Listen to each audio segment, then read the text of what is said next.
jundinde jurde walla o shit hino ɓuri meterji 60 koye nder o préfecture Pita diwal Fuuta o woni ko nokku tarika yankejo sabu inɗe lamɓe leyɗe Afrique ɗuɗuɓe hino winda ɗo arnoɓe sincugol nde nokkure e hitande 1996 kono nokkure nden caabi.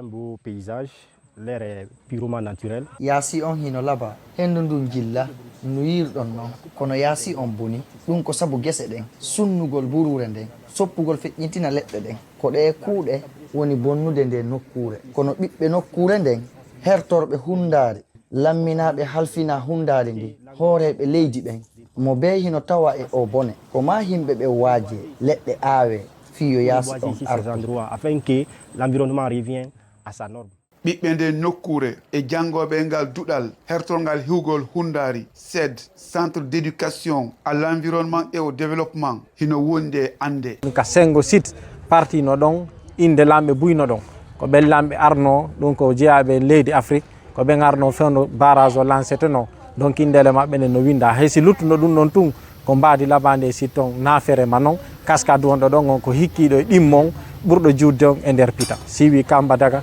ko Kinko yimɓe ɓe yawi waɗa sortiji ton fija jala hira ton koni si ɓe ñaami ɓe liɓi ala commission ara o fitta woncita kono noon commission duwano waɗede en place koni hani ni ko wonde yewde ɗo on commission waɗaka kono minen e miijo amen minen jangganaku ɓen ka kenkon ɗon no woniri noon komin fewtoɓe fi environnement on ɗum ko yaasi men on meɗen miiji waɗgol commission ko dankito site ji ɗin surtout site on kenkon ɓayta ko site historique si ɓe jasi four brique ɓe moƴƴini birikiji ɗen ha ɓe gayni ɓe sunniɗen birikiji ndiyannan saji yolitiɗe loope ɗe hokkoto kaccagol si ɗe hokki kaccagol ɗe wawi moɓade ɗon ara joni ilongol yaaja leɗɗe fuɗita e hoore ndin jarendi faaɗina cagol ngol kaaƴe arta mawɓo ɗon ha cagol ngol wonta ciifum so daari wona kokulowol ari kokulo ɓeɓata kokulo ari no yaaji kono ni si ceeɗi ɗo wawi lumbude e hoore e nder cagol ngol kokulo ara na rewa ka horre pon